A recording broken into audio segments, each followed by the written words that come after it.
Well, we're back again. You are listening low on the Listening Low Show. And remember what I said, 2 ears, 1 mouth, because you never know what you might miss when you're listening to Low. Well, we're live in the studio brought to you by Sweet Fried Production, and we ready to get it down to the funky sound backed up by James Brown. And my motivational quote of today is, if you lead them, they will follow. Interesting. If you lead them, they will follow. I go all the way back until when I was in Apopka High School playing football. And one guy said, follow me and things great will happen for you. I didn't know whether to follow him or not. I didn't know whether he knew what he was doing. He was another high school student. He was another high school football player. But he was a great football player. I'm talking about play every sport you can imagine. Basketball, top basketball player, 21 points a game. Football, top football player, 200 yards, 150 yards a game. Baseball player, knocking them out the block. Then line up and run 100-meter and run the hurdles back to back. And that was my good friend Mike Loman. That showed me a path to greatness when it came to doing sports. I didn't know what angle I was going. I didn't know what way I was going. I mean, I was a bad little kid in junior high school. I remember getting in trouble and a whole bunch of guys and 5 brothers and me got in trouble playing around at a laundromat and had no business in the laundromat and went to the laundromat and, hey, took some quarters. They called us and took the quarters. We went to Walmart, bought a bike. Someone recognized that. They said, we know the guys who did it. Man, the police came to the guy's house, all 5 brothers in 1 bedroom over there in the apartments, and they said, no, it was Low. 5 brothers told on me and said, I'm the one that did it all. Guess what? That wasn't a path for me. Then it came another time. I'm leaving from high school, and I'm walking down the road, and all of a sudden we stopped by the house. We knew some people, and, hey, we're playing around. One of the guys, he had some matches, and just playing with the match. Not trying to burn nothing down, but play with some matches. Lady come out the door and say, hey, they're trying to burn the house down. We said, no, we're not. We're just playing around. It wasn't even me. I was in the wrong place at the wrong time, following the wrong people. They would lead me to the wrong path. So guess what? We running down the road. Police came. Boom. There you go. Second incident. So easily, when you follow the wrong people, you easily going to get in trouble. Because you just said, what? You part of them. Whether you did it or not, you was there with them. So guess what? Same crime, same fine. No ifs, ands, buts about it. But you know what? This man, Mike, my boy, he still talks to the very day. His path was great. And then the path went another way. My path went another way. But at the same time, we always make sure that we always understood the ultimate goal is to come out and make sure we're a good man. And make sure we come out and working with the kids to help the kids and tell them what they shouldn't do and what they should do. And let them know, if you follow me, I have the experience of the good, the bad, the ugly, and now I'm doing everything good, into my opinion. But what people say it too. So with that being said, we're going to get right into it today. And we're going to break it down today. I'm talking about greatest success. Follow the right person, success is there. The greatest success. But the greatest success don't just come just because you went to high school, you went to college, you got a college degree. Sometimes you have to go through different challenges. Sometimes you have to go through different things to even become successful. It's amazing how most people think success came because you came from a good household and you went to high school and you went to college, you graduated. That was your easy success. Became a successful lawyer, became a successful doctor, became a successful an engineer, a chiropractor, a plumber. And a plumber make a lot of money nowadays. Interesting. AC tech. Now that's who's rich. Especially in Florida. Every time they come to one of my houses or one of my rental properties, every single time, I think it's $175 to open the door. $175 to open the door. It's no joke. And when they leave, there's another $500. So listen, don't be knocking them AC techs and them plumbers and them electricians. I'm telling you right now, I know a lot of guys that went to the NFL, came home, didn't make it through, budgeted their money, but it wasn't enough money to live a lifetime. They don't get retirement until they're probably about 45 years old. So guess what happened? They got to get a job. What's your profession? Did you finish college? Did you get a degree? Some of them did, some of them didn't. So they got to go to a different trade. But I will tell you one great thing about that different trade. Like, let's say I went to college, didn't get a degree, but I went to NFL, didn't have a long stint in NFL. I came home, right? And I needed a job. Well, guess what? Because you have that network, degree or not, people tend to help you because they feel like you was a success story. You went to high school, you went to college, you went to the NFL, They're like, that was a success because the NFL was a dream for most people, but you played the NFL for a little stint, and it made your dream come true.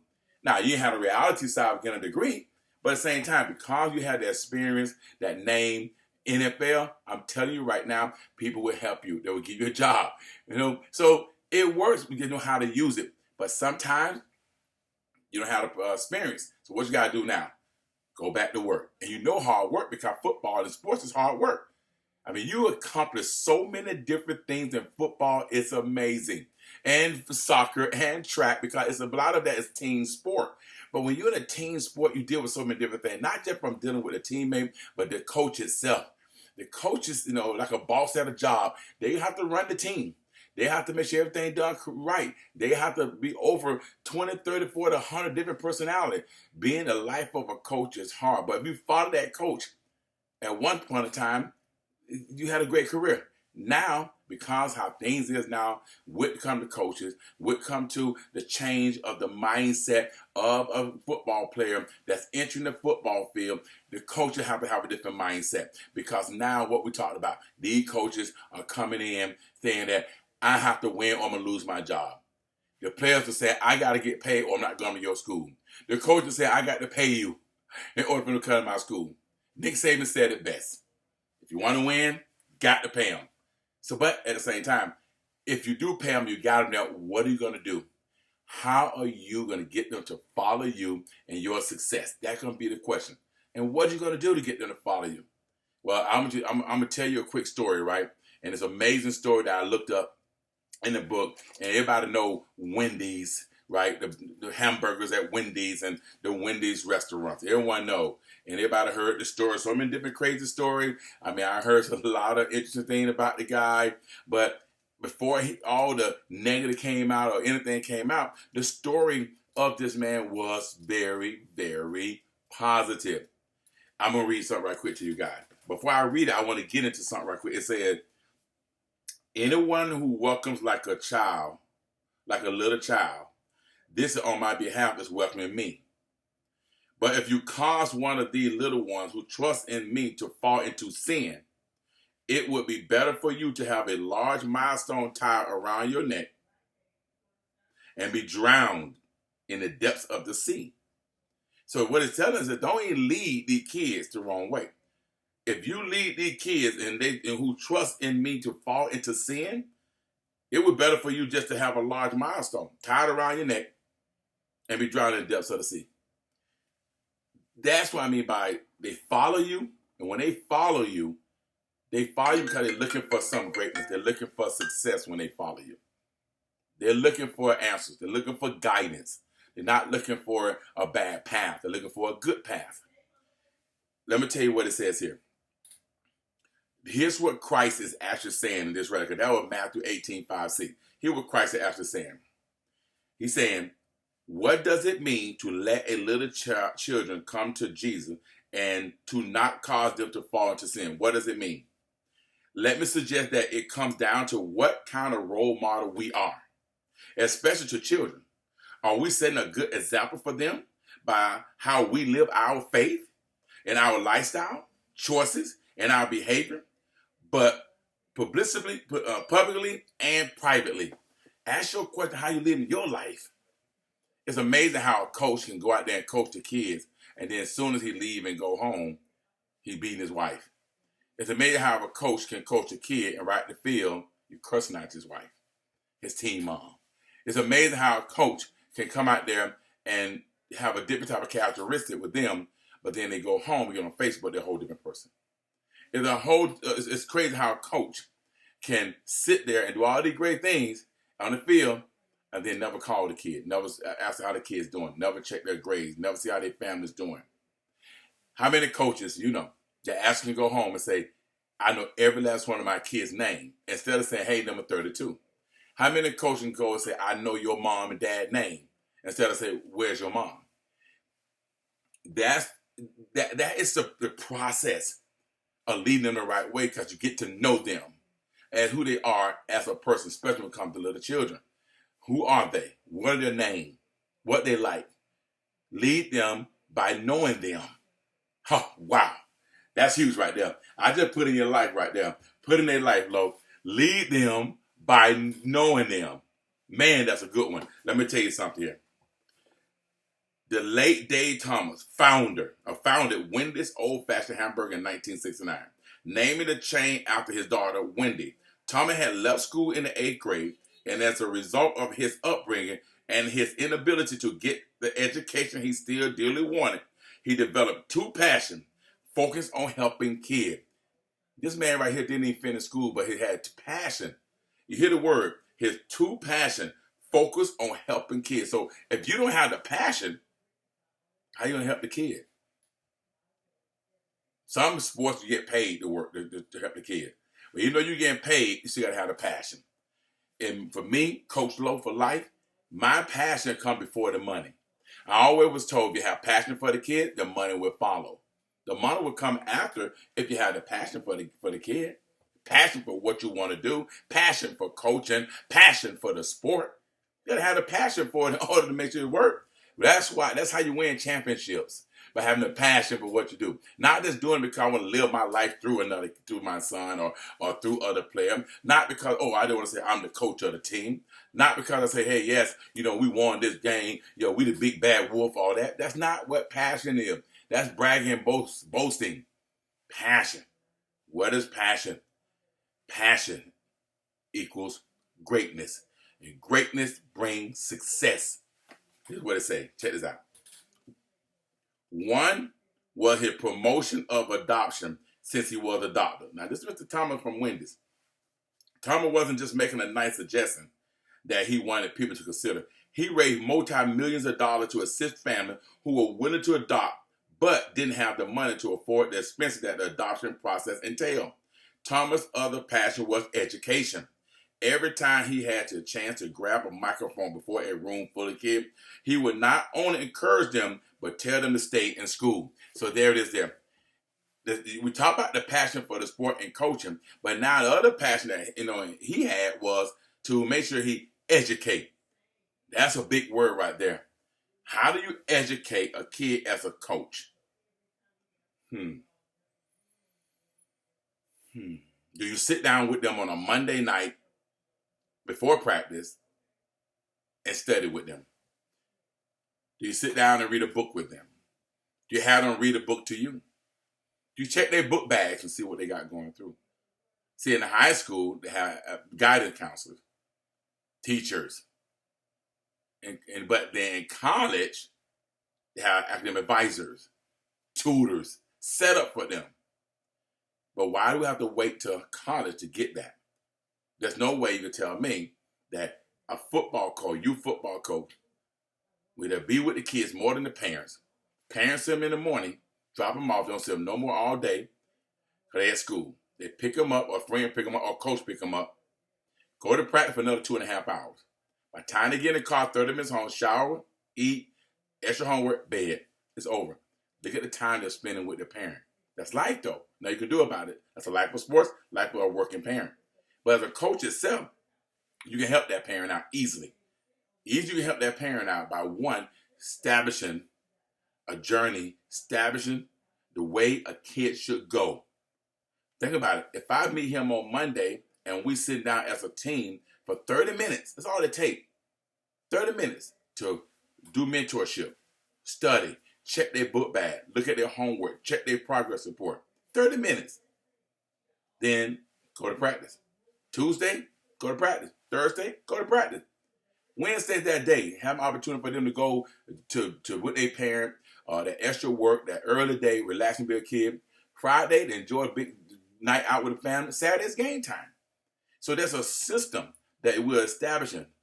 We're building that system. So when they get to high school, they're on a system. When they get to college, they're on a system. The biggest failure for most kids in college is time management. The biggest one is time management. They don't know how to balance it all. When they get to college, best when they're on their own. Let's start it now when we're young, and that is the key. And that's why majority of our coach youth sport, we're averaging 15 to 20 honor rolls on the team, 6 to 7 scholastic on the team. And these kids graduated high school, and not only graduated high school, if you look behind me, every last one of these jerseys you see on the wall have college degrees. You got Boston College, UMass, Georgia Tech, Notre Dame, West Virginia, UCF, and I just can't, Alabama. We keep on naming. They're there. Why? Because they knew the plan and they were following. They were led by a coach that did it with passion and a coach that educated them. And that is the key, especially right now, what we really need to be doing for our youth. There's no ifs and buts about it. We have to be the difference maker. We have to make a change. But it's hard to make a change if just coaches that don't had a coach that had the passion for them. I'm sorry. So what are you going to do about it? What are you going to do to change the way you was coached or you were raised up now that you're coaching others? We have to ask ourselves that question. So I'm going to tell you what you can do. Pick up a book. Pick up a book. And the one book I'm going to get to you guys today is Tony Dungy, Uncommon Life Daily Challenge. You as a coach, when you wake up in the morning, just read one page daily and apply that page at practice that day. Apply that page in life or in wherever. I'm telling you, it will change who you are as a coach. And your true passion will truly and really come out. Here's what it said. It said, one day doing a presentation to a high school student, one of them asked, if education is so important, why did you go back? He was successful out even going to having an education because no one educated him. But that question coming from a student that was in his mentorship, a student that was in his room, a student that was at the high school. So if he wasn't out educating students and he had the passion to help kids and help people with adoption, right? Then he never would have had that came from that student, right? Because no one else was guiding him. He was on his own. He had to drive to be the greatest, to be successful. But that kid asked him that one question, why he didn't go back to school to get education, and here's what his response was. Convicted by the question, Dave Thomas earned his GED in 1993 from Coconut Creek High School in Florida and was voted most likely to succeed by his classmate. Well, of course, he was succeeded. Dave Thomas realized that it's not enough to say the right thing. We got to live them out. So you want to tell a kid don't smoke, then how about you don't smoke? You tell a kid that marijuana and drugs are bad for you, how about you don't do marijuana and drugs? If you tell the kid that alcohol and don't abuse alcohol, don't drinking that beer stuff, how about you don't do it? If you tell a kid don't be all that profanity and cursing around adult, how about you don't do it? If you're going to tell a kid that go to hard work, be a hard-working man or hard-working woman, how about you be a hard-working man, a hard-working woman? You can't tell somebody what to do if you are not doing it yourself. We got to live them out. Everything you tell them to do, everything you say, right, that is not enough to say the right thing. You have to live it out. Now, here's an example. I had this lady that was dying of cancer, and they said it came from smoking cigarettes too much. And she just couldn't stop. She just couldn't stop. She smoked this for 30 years, just couldn't stop. She lasted a long time. Did a lot of great things with the kids. But when it got down to it, when that body started shutting down, the cigarettes, she was so addicted to them that she had no choice. She couldn't stop. So she told her kid, hey, do not smoke cigarettes or you would die. Her daughter instantly started crying like a baby. Crying and crying and crying because she didn't know what's going on with her mom. While mom was sick, mama didn't tell her why. Her daughter said, Mom, why I'm crying? I'm crying because you're going to die because you smoke cigarettes every day. She hurt her daughter's feelings. Her daughter went into a great depression because she knew her mom was going to die. She didn't know, her mom didn't tell her, but she realized that, hey, if her mom telling her she's going to die because, if she smokes cigarettes, then what kid can be able to handle that knowing their mom about to die? And then here's what happened. 2 weeks later, guess who died? The mom. She didn't tell her before she told her not to. She didn't tell her I was dying for the reason. She just told her not to. But she didn't tell her why. 2 weeks later, mom died. We cannot tell kids all the great things and then we're doing the opposite. This everyone guilty of it. I'm guilty of it. I tell them quick, don't stay out late or something. Maybe I did. Hey, don't argue or fight. Maybe I did. So there's things that we do that we have to make sure that we understand that these kids are watching. They are watching, and when you tell them something, they listen to it very carefully. You'll be surprised. These kids are smart. These are smart. A kid told me one day, I have a great father, but he ain't showing what a great man is. I was thinking about that. My father is great, but he never showed me what a great man is. I never seen him be a great man to my mom, or a great man to his wife. I haven't seen that. So now guess what? She listens, she watching, she's gonna struggle. So now either he changed now. Hopefully the last thing on her mind is her father being a great man to his wife. Wow. You never know what these kids are watching, what they're saying. You never know. And that's why you listen to this right here on the Listen to Low show. I'm going to give y'all something right here in your life. And I want y'all to think about this here. You have a responsibility to be a role model for young people around you. Check into ways you can help a child be adopted or assist a girl or boy struggling with educational challenge. I challenge you on the Listen to Low show. I challenge you as Coach Low. Right there. I challenge you to get it done.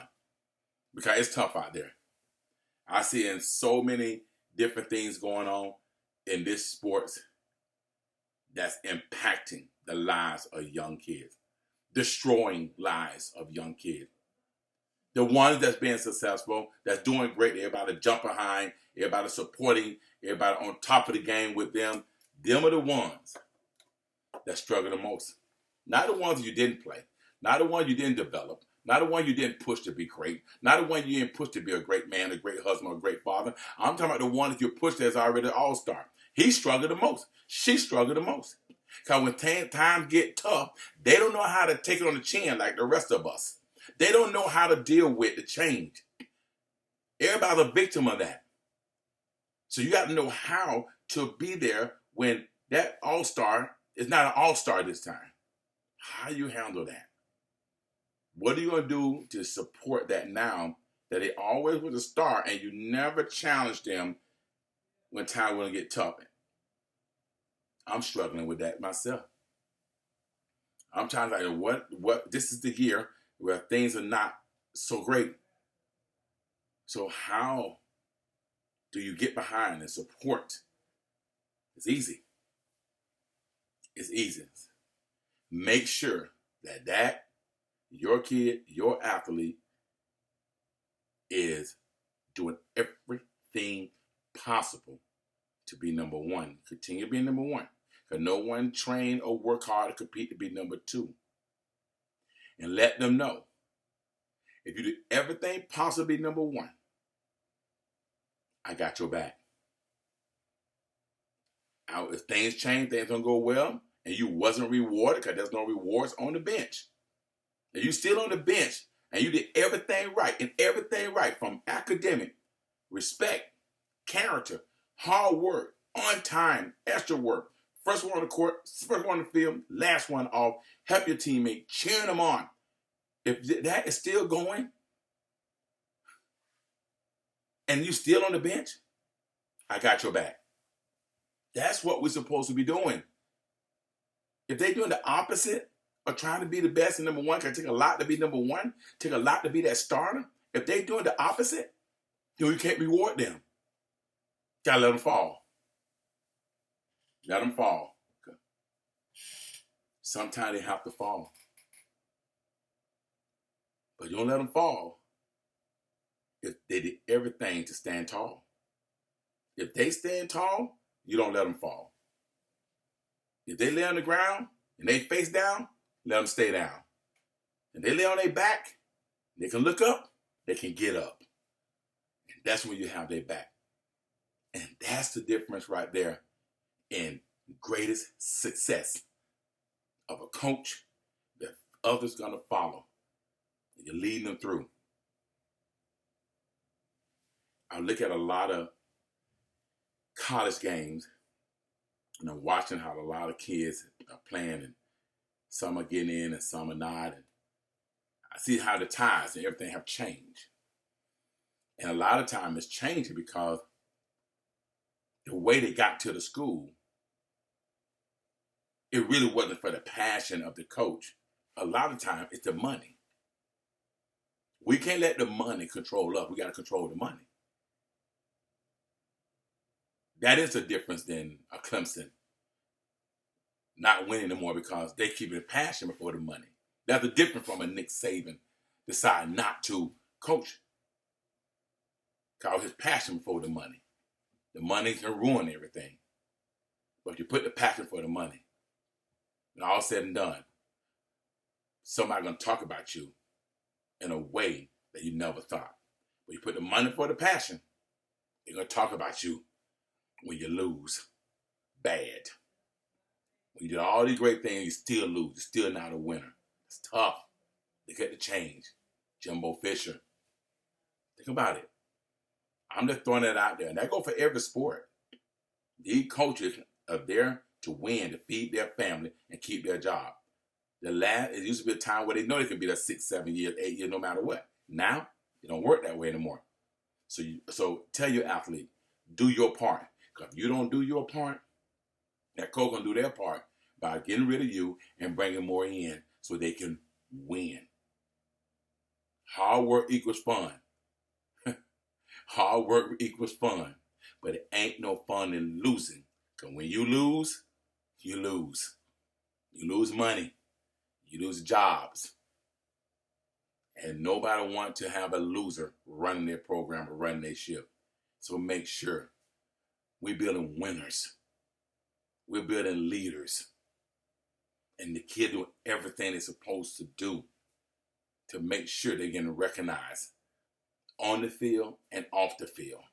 In the classroom, in the weight room, on the grass, training, grinding, everywhere to be recognized. And people recognize that, wow, that boy's a winner. You keep in mind, they still have to have great kids on their program. Everybody's not going to get the money. They get the money guys. They're going to get the guys that want to be there, the guys they need to keep things going, and they're going to get the guys that have the academic to keep that academic graduation rate high. You can win, but you graduated 4 to 6%. Now we got a whole different problem. People ain't think about that there right there, did you? You ain't think about that problem right there. Whole nother problem. So things that we don't know. And the last not leave, I'm going to leave you guys with this. Let's make sure that our kids understand when it comes down to being successful, it ain't given to you. It's earned. But you got to put them in a situation for them to earn it. They're not going to earn it if they're not getting guided and coached and developed or in a position to earn it. You can't earn it coming to practice 1 day a week. You can't earn it when you don't have a script at practice. You can't earn it when you have enough coaches at practice. You can't earn it when you have a time at practice, when you got a system and there's no preparation. They can't earn it if you're not doing the things that they need for you to do for them to earn it. Then we get in the game and things don't go well, you lose. You're not happy. You're upset. See, all the ones that sometimes don't care about having multiple practices, don't care if everybody don't come to practice. It's the one that put all the best players on the team, and then all of a sudden you get to the game, they get hit in the backfield 4 times and still breaking around a touchdown. You're happy. You're happy you run against a team that can shut them down in the backfield. I want y'all to put that in your life right there. How many times you're looking in the backfield after a touchdown? Don't watch the touchdown. Don't be a ball watcher. Excuse me. Did he get hit in the backfield? Did he miss that tackle? Was the play design go to the 3, but he ran through the 7? Or you run a 4 to 7 sweep? We ain't supposed to run a 4 to 3 dive? Ask yourself that right there. And while you're doing that, he makes you continue to listen to Low on the Listen to Low show. And that's right, we're on YouTube. Make sure you follow us, like us, and make sure you share it. It's Camp King with a K 12. Sweet Fire Production, and you are listening to Low. And we'll see you guys next time. Thank you. We out.